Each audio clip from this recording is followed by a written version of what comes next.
Hello students, welcome to the lecture. Dear friends, ये lecture number 7 है और इससे पहले का जो लेक्चर था उसके अंदर हमने जो टॉपिक कवर किया था वह थे हमारे पास ट्रांसफॉर्मेशन इक्वेशंस और जनरलाइज्ड नोटेशंस। ठीक है, जैसे कि हमने जनरलाइज्ड डिस्प्लेसमेंट उस लेक्चर में हमने देखा था। आज का जो वीडियो है इसके अंदर हमारा टॉपिक है जनरलाइज्ड वेलोसिटी फ्रेंड्स, यानी कि जनरलाइज्ड वेलोसिटी के बारे में हम लोग बात करने वाले हैं। ठीक है, देखिए कैसे फाइंड आउट करते हैं जनरलाइज वेलोसिटी। ठीक है फ्रेंड्स, मैं सबसे पहले आपको थोड़ा सा रिकैप कराऊंगा पिछले लेक्चर का, यानी कि जनरलाइज डिस्प्लेसमेंट हमने कैसे निकाला था। ठीक है, तो फ्रेंड्स ध्यान से समझिए, मैंने आपको बताया था, बस 1 मिनट लूँगा आपके 1 मिनट लूँगा प्रीवियस लेक्चर का रिकॉल कराने के लिए। देखिए हमने जनरलाइज डिस्प्लेसमेंट की बात की थी, मैंने बताया था कि ट्रांसफॉर्मेशन इक्वेशन के, अगर हम ट्रांसफॉर्मेशन इक्वेशन के हेल्प से निकालना चाहे जनरलाइज डिस्प्लेसमेंट को तो कैसे निकालेंगे। जैसे हमारे पास पोजिशन वेक्टर होता था आयत पार्टिकल का, कोई सिस्टम है जिसके अंदर n पार्टिकल है तो उसका i नंबर का जो पार्टिकल है i भी पोजिशन का, उस पार्टिकल के लिए हमारे पास जो पोजीशन वेक्टर होता था वह होता था आर आई वेक्टर। ठीक है, और इसको हम in terms of generalised coordinates लिखते थे, यानी कि Q1 Q2 Qn और T के टर्म्स में लिखते थे भाई। ठीक है, और जैसे ही हम इसका डेरिवेटिव किया था मैंने, यानी कि डी आर आई वेक्टर, सो वो इस तरीके से हुआ था। और ये डेरिवेटिव कैसे किया था ये मैंने आपको बताया था आयलर्स थ्योरम के हेल्प से, क्योंकि जब कोई भी फंक्शन हमारे पास एक या एक से ज़्यादा इंडिपेंडेंट वेरिएबल का फंक्शन होता है तो वहाँ पर हम पार्शियल डेरिवेटिव का कॉन्सेप्ट यूज़ करते हैं। सो उसके द्वारा मैंने इसका क्या किया था, इसका डेरिवेटिव किया था। सो हमारे पास ये एक्सप्रेशन आ गया था डी आर आई वेक्टर, यानी कि summation J running from 1 to n partial derivative of position vector with respect to the Q से क्या है, क्यू से होते थे हमारे पास जनरलाइज्ड कोऑर्डिनेट्स। ठीक है, सो ये हमारे पास आ गया था। अब हम बात करते हैं जनरलाइज्ड वेलोसिटी की। देखिए हमारे पास क्या फंडा होता है, हमारे पास आर वेक्टर था, इसका डेरिवेटिव किया, डिस्प्लेसमेंट आया, इसका एक और बार डेरिवेटिव करेंगे, वेलोसिटी आ जाएगी, और उस वेलोसिटी का एक और बार derivative with respect to the time करेंगे तो हमारे पास एक्सेलरेशन आ जाएगा। ठीक है, सो आज के इस वीडियो लेक्चर के अंदर हम दो टॉपिक देखेंगे, जनरलाइज्ड वेलोसिटी और जनरलाइज्ड एक्सेलरेशन। सो चलिए आज के इस लेक्चर को स्टार्ट करते हैं। जनरलाइज्ड वेलोसिटी, ठीक है। सो फ्रेंड्स ये है हमारे पास यहाँ पर जनरलाइज्ड वेलोसिटी।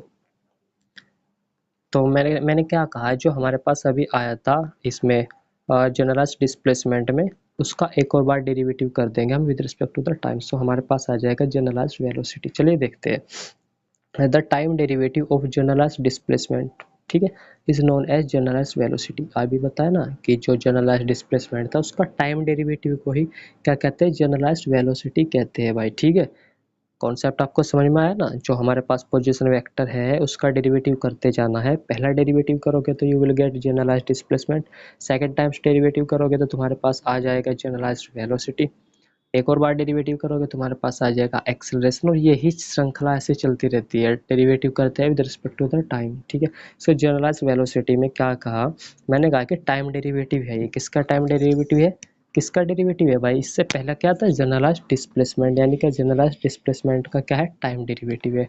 ठीक है, और इसको हम क्या कहते हैं, इसको कहते हैं जनरलाइज्ड वेलोसिटी। इसको किससे डिनोट करते हैं, हम इसको करते हैं वी आई वेक्टर या are i dot, are I vector और इसके ऊपर डॉट, डॉट मतलब एक डेरिवेटिव। और एक्सेलरेशन को कैसे इसको कैसे व्यक्त करेंगे इस फॉर्म में, उसमें वहाँ पर ये दो डॉट आ जाएगी, यानी कि are I vector to dot, ठीक है, या ए वेक्टर। ठीक है भाई, सो चलिए इसका डेरिवेटिव हम कर देते हैं, जो कि हमारे पास इक्वेशन फर्स्ट में था। ये देखिए आप, इक्वेशन फर्स्ट में इसी से ऊपर हमने निकाला था ये वाली इक्वेशन, इसका डेरिवेटिव कर दो टाइम डेरिवेटिव भाई। ठीक है, सो वही यहाँ पर मैंने लिख दिया है कि इक्वेशन फर्स्ट है ये हमारे पास, मतलब same derivation as previous, same as previous derivation, यानी कि आप पुराने डेरिवेशन की तरह ही करेंगे इक्वेशन 1 तक। तो ये हमारे पास इक्वेशन फर्स्ट आई थी, अब इसका डेरिवेटिव कर देंगे with respect to the time. So चलिए इसको आगे देखते हैं। ठीक है भाई, यहाँ तक तो हमारे पास इक्वेशन फर्स्ट तक तो ये पहले डेरिवेशन जैसे हमने किया था वहाँ तक करना है। फिर हम इसका करेंगे dividing by D T on both side, यानी कि दोनों तरफ डी टी से मैंने क्या कर दिया, डिवाइड कर दिया। ठीक है, या टी के रिस्पेक्ट में डेरिवेटिव कर दिया। सो यहाँ पर इसके डिवाइड में डी टी आ जाएगा, डी आर आई वेक्टर ओवर डी टी। तो मैंने पहले डी टी लिखा है सब जगह, देखो यहाँ पर डी टी लिख दिया, ये लिख दिया भाई। ठीक है, बहुत सिंपल है, ध्यान से समझो सब समझ में आएगा। ठीक है भाई, ये डी टी यहाँ एक पहले से था तो इसके नीचे डी टी से क्या करना है, डिवाइड करना है। सो ये रहा डिवाइड। ठीक है, अब देखो ये तो कट ही जाएगा, कैंसिल हो जाएगा। अब यहाँ पर हम क्या करेंगे, डी आर आई वैक्टर ओवर डी टी, ये हो जाएगा वी वैक्टर यानी का वेलोसिटी, ये हो जाएगा वेलोसिटी वैक्टर भाई, ठीक है। अरे ठीक है, इसको हम velocity vector V I vector से दिखाते हैं या आर आई वेक्टर डॉट से दिखाते हैं। अभी मैंने आपको बताया कि एक डॉट यानी का एक डेरिवेटिव। अब यहाँ पर डी टी है हमारे पास, तो ये क्या हो जाएगा, डी क्यू जे यानी का ये हो जाएगा क्यू का एक डॉट, क्यू का एक डेरिवेटिव हो गया ना, तो क्यू डॉट जे, ठीक है। और ये तो सेम ही रहेगा, ये सेम है भाई, ठीक है। यहाँ पर ये कैंसिल हो जाएगा, तो ये क्या बचेगा, del are I vector over del T, ये रहा। तो ये हो गया इक्वेशन सेकंड। और ये क्या है, ये एक्सप्रेशन है हमारे पास जनरलाइज्ड वेलोसिटी के लिए भाई, ठीक है। सो वही यहाँ पर मैंने लिखा है, it is the expression of generalised velocity. बहुत सिंपल है, देखिए आपको कुछ नहीं करना, डी टी से डिवाइड कर देना है बस, और होगा कुछ नहीं, ये वाला डी टी कैंसिल हो जाएगा, बस ये वाला डी टी कैंसिल हो जाएगा, और यहाँ पर इसका डेरिवेटिव आ जाएगा यानी कि क्यू डॉट आ जाएगा, क्यू डॉट, ठीक है ना, ये रहा क्यू डॉट जे। और ये वाला टर्म तो सेम ही है, ये वाला सेम ही रहेगा। सो जनरलाइज वेलोसिटी तो बहुत आसान है भाई, ठीक है। अब हम लोग देखते हैं जनरलाइज एक्सेलरेशन, ठीक है भाई। देखिए स्टूडेंट्स, आपको बिल्कुल घबराने की ज़रूरत नहीं है, बहुत सिंपल है, इसलिए मैं आपको डायरेक्ट नोट से करा रहा हूँ। अगर इसमें थोड़ा सा भी कॉन्सेप्चुअल चीज़ें होती ना, इसमें थोड़ा सा भी डिफिकल्ट होता तो मैं आपको इसको रफ कॉपी पे कराता, एक एक लाइन समझाता। ये बहुत सिंपल है, जस्ट अंग्रेजी है, ये थ्योरी है, ये थोड़ा सा लिखना है। जनरलाइज एक्सेलरेशन क्या होगा, जो अभी वेलोसिटी आई ना, उसका एक और डेरिवेटिव कर देंगे तो हमारे पास आ जाएगा जनरलाइज एक्सेलरेशन, ठीक है। देखिए क्या लिखा है, वही लिखा है कि द टाइम डेरिवेटिव किसका, जनरलाइज्ड वेलोसिटी का, is known as generalised acceleration, यानी कि जनरलाइज्ड वेलोसिटी के टाइम डेरिवेटिव को ही हम लोग जनरलाइज्ड एक्सेलरेशन कहते हैं, और इसको ए आई वेक्टर या आर आई डबल डॉट से दिखाते हैं, ठीक है भाई। डबल डॉट यानी का पोजिशन वेक्टर का डबल डेरिवेटिव, ठीक है। Same as derivation up to equation second, यानी कि इक्वेशन सेकंड यहाँ तक का तो सेम डेरिवेशन होगा। आर वेक्टर देगा, दे रखा हमको पोजीशन वेक्टर, उसका डेरिवेटिव करो, आपके पास डिस्प्लेसमेंट आ जाएगा, एक और डेरिवेटिव करो, आपके पास वेलोसिटी आ जाएगा, ठीक है ना। ठीक है भाई। सो जनरलाइज एक्सेलरेशन कैसे निकालते हैं हम, इसका डेरिवेटिव कर देंगे जनरलाइज वेलोसिटी का। सो वहीं पर यहाँ पर मैंने लिखा है कि द टाइम डेरिवेटिव है, किसका टाइम डेरिवेटिव है, जनरलाइज्ड वेलोसिटी का। और क्या कहते हैं इसको, जनरलाइज्ड एक्सेलरेशन कहते हैं, ठीक है। इसको हम डिनोट, इसको ऐसे डिनोट करते हैं या ऐसे करते हैं भाई। सेम है derivation up to equation second, यानी कि इक्वेशन सेकंड तक तो हमें ऊपर डेरिवेशन करना है, ठीक है। तो ये आ गई हमारे पास इक्वेशन सेकंड, जो कि थी हमारे पास वेलोसिटी, क्या कौन सी वेलोसिटी, जनरलाइज्ड वेलोसिटी भाई, ठीक है। और यहाँ तक तो अभी हमने किया ना।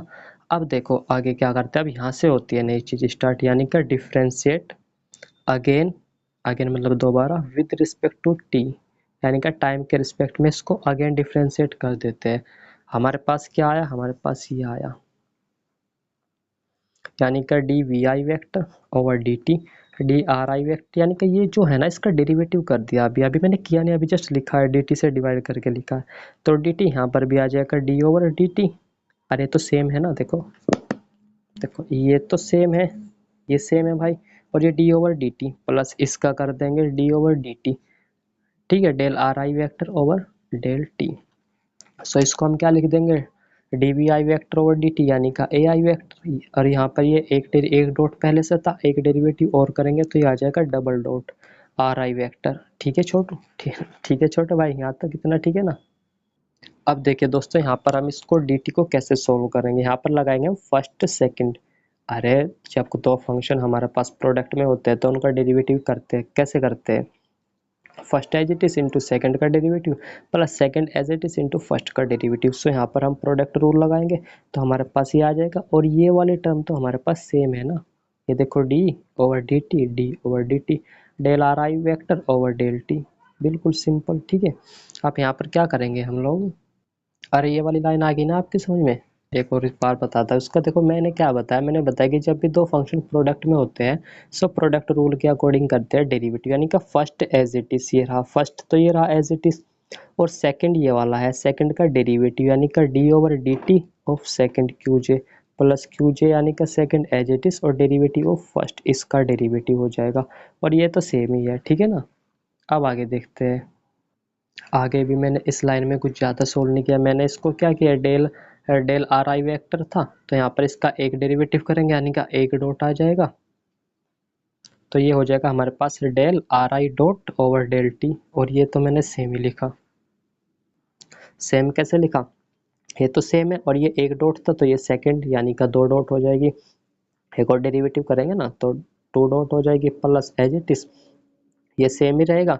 और इसका एक और डेरिवेटिव कर देंगे यानी कि यहाँ पर डॉट आ जाएगी बस, तो ये डॉट, तो ये लाइन यहाँ तक तो आपको ठीक हो गया, यहाँ तक समझ में आ गया ना। अब चलिए अगले अगले पेज पर चलते हैं भाई, ठीक है। अब देखिए मैं यहाँ पर करूँगा क्या दोस्तों, यहाँ पर हमारे पास ये है r del are I vector dot over del Q j, इसकी वैल्यू रख दूंगा इक्वेशन सेकंड से, यानी क्या वेलोसिटी वेक्टर इक्वेशन सेकंड से निकाला था ना, यहाँ पर इसकी वैल्यू में रख दूंगा भाई, ठीक है। चलिए रख देते हैं इसको। तो वही यहाँ पर मैंने लिखा है, मैंने लिखा कि put the value of are i dot by changing the index from equation second. तो इक्वेशन सेकंड से मैंने क्या रख दिया यहाँ पर, वैल्यू रख दी किसकी, आर आई डॉट की। सो ये पूरी वैल्यू है इक्वेशन सेकंड से रखी मैंने, ठीक है, ये ब्रैकेट के अंदर ब्लैक ब्रैकेट में जो मैंने लिखा है भाई, ठीक है। और ये हमारे पास जो टर्म चल रही थी वो सेम टर्म है, ये पूरी लाइन है, और ये आर आई डबल डॉट से मैंने इसको दिखाया है भाई, ठीक है। अब मैं यहाँ पर थोड़ा सा सोल्व करूँगा बस, और कुछ नहीं। अरे ठीक है फ्रेंड्स, यहाँ तक ही ये बताओ आपको ये लाइन समझ में आ गई क्या? देखिए मैंने क्या कहा, मैंने वैल्यू रखी है सिर्फ आर आई की इक्वेशन सेकंड से, और ये जो इसका मतलब बता देता हूँ मैं आपको, मैंने क्या लिखा है, changing the index, index change करके, यानी कि वहाँ पर जे था ना तो यहाँ पर मैंने के कर दिया, क्योंकि जे तो यहाँ पर हमारे पास यहाँ पर भी है तो फिर कन्फ्यूज होते हैं, सो मैंने जे की जगह के किया है। सो यहाँ पर वैल्यू रख दी, अगले स्टेप में मैं यहाँ पर वैल्यू रख दूंगा भाई, ठीक है। देखिए एक एक लाइन को समझो ध्यान से, आपको सारा समझ में आएगा। ये तो मैंने सेम ही रखा, ये सेम ही है। अब मैं इसको अंदर मल्टीप्लाई कर दिया तो ये पूरा एक टर्म हो गया, ये रहा पूरा एक टर्म, ठीक है ना, ये पूरा एक टर्म है भाई, ठीक है। और ये वाला ये रहा अलग से, जो मैंने प्लस लिखा है ना, प्लस करके ये अलग से लिखा है ये वाला टर्म। अब आप कहोगे ये तो छोटा सा टर्म है, ये इतना बड़ा कैसे हो गया भाई, डेल ओवर डेल टी तो सेम है, आर आई वेक्टर डॉट की वैल्यू रखती है यहाँ पर, आर आई डॉट की वैल्यू रखी है यहाँ पर, ठीक है। सो ये इतना बड़ा हो गया। अब यहाँ तक तो समझ में आ गया ना, इस लाइन तक। अब चलिए इसको आगे समझाता हूँ मैं आपको, ठीक है। ध्यान से समझोगे ना, बहुत सिंपल है भाई, ठीक है। आप लोग, अब हम लोग समझते हैं ये वाली लाइन भाई, ये वाली लाइन मैंने कैसे लिखी। अब देखो इस लाइन में मैंने ज़्यादा कुछ नहीं किया, मैंने क्या किया, ये तो सेम ही रखा ये वाला, एक सेकेंड थोड़ा सा ऊपर कर लो इसको, ये वाला तो मैंने सेम ही रखा, ये रखा, ठीक है ना। अब मैंने यहाँ पर क्या किया, देखिए एक समेशन ये एक समेशन ये, एक जे से रनिंग कर रहा है एक के से रनिंग कर रहा है, तो इस टर्म को मैंने एक साथ लिख लिया। जब एक साथ लिखूंगा तो दो समेशन आएंगे, एक ये वाला एक ये वाला, तो ये पूरा टर्म ये रहा, दो summation, summation running from K to N और summation running from J to N, और ये सेम है यानी क्या क्यू जे और क्यू के, ठीक है, ये रखा भाई, ओके। और प्लस ये वाला टर्म अलग हो गया, ये हो गया। यहाँ पर तो एक ही समेशन रहेगा, कौन सा समेशन रहेगा, ये वाला, अरे ये के वाला तो इसके साथ है, प्लस हो गया ना यहाँ पर, ठीक है। इसको नीचे कर लो थोड़ा, यहाँ तक ये हो गया ना, इसके साथ तो एक ही समेशन रहेगा ना, ये जे वाला, तो वो टर्म ये रही जे वाला समेशन, ठीक है। और जो ये जो टर्म थी अलग, ये वाली टर्म ये रही, ये अलग हो गया, यानी कि देखो इसको समझो, ये एक डेरिवेटिव है आर आई का, ये डी टी यानी डेल ओवर डेल टी, तो दो डबल डेरिवेटिव होगा, यानी कि del two over del T square, तो ये वाला टर्म और ये वाला टर्म, ये वाला टर्म, ये वाला टर्म रहा, ठीक है ना। बताओ समझ में आया कि नहीं आया, ये वाला, ठीक है ना, ओके। अब चलिए यहाँ से आगे चलते हैं, इस लाइन से अगले की लाइन देखते हैं। अब मैं आपको समझा रहा हूँ कि इस लाइन से मैंने ये लाइन कैसे लिखी भाई, ठीक है। इस लाइन में मैंने ज़्यादा कुछ नहीं किया, सेम रखा है, ये देखो आप लोग ध्यान से देखो तो सेम रखा है, ये वाला भी मैंने सेम ही रखा है, और ये वाला भी सेम रखा है, ठीक है ना। बस यहाँ पर ऐड हो गया, ठीक है ना, क्या ऐड हुआ यहाँ पर, ये देखो ध्यान से, ये वाला टर्म यानी का डेल टू आर आई और del Q J del T, और ये वाला term del two R I del Q J del T, ये यानी का एक ये और एक ये, तो कितने हो गए ये, एक और एक दो, तो ये हो गया 2 टाइम्स, ठीक है। और ये वाला टर्म ये रहा सेम, बस इतना ही तो करना है आपको, अरे इतना ही तो करना है, बराबर में are I vector dot double dot चल ही रहा है, ठीक है। सो यही है हमारे पास एक्सप्रेशन। अब एक्सप्रेशन किसके लिए है, एक्सप्रेशन है ये जनरलाइज्ड एक्सेलरेशन का, ठीक है, sorry, it is the expression of generalised acceleration भाई, ठीक है। दोबारा समझिए, यहाँ से इस वाले पेज को दोबारा समझ लीजिए, थोड़ा सा ये आपको लग रहा होगा। देखो मैंने कुछ नहीं किया, सिर्फ आर आई की वैल्यू रख दी यहाँ पर, और अगली लाइन में मैंने रखूंगा वैल्यू, यहाँ पर भी रखूंगा, ठीक है। तो मैंने कुछ नहीं किया, सिर्फ वैल्यू रखी, ये रखी, ये रखी, फिर अंदर मल्टीप्लाई किया, और सोल्व किया, फिर ये एक जैसे दो टर्म आ जाएंगे मेरे पास, इनको इनको ऐड करके मैंने 2 टाइम्स लिख दिया, ये रहा 2 टाइम्स। ठीक है ना, एक सेकंड रुको, इसको मैं फ़ोन को थोड़ा ऊपर कर लूँ ताकि पूरा आ जाए एक ही में। देखो भाई, अब आपको पूरा दिख रहा होगा, ठीक है ना, ये पूरा पेज है। ये पहली लाइन, ये वाली लाइन है, इसमें मैंने कुछ नहीं किया, सिर्फ ये वैल्यू, ये वाली वैल्यू रखी है इक्वेशन सेकंड से। फिर मैंने क्या किया, ये तो सेम रखा और इसकी मैंने अंदर मल्टीप्लाई कर दी। ठीक है, मतलब अभी तो सेम ही है, अभी कुछ मल्टीप्लाई नहीं किया। और ये वाला टर्म ये रहा अलग से भाई, सॉरी ये वाला टर्म ये रहा अलग से। अरे ये पूरा टर्म तो ये है, ये वाला टर्म ये रहा, ठीक है।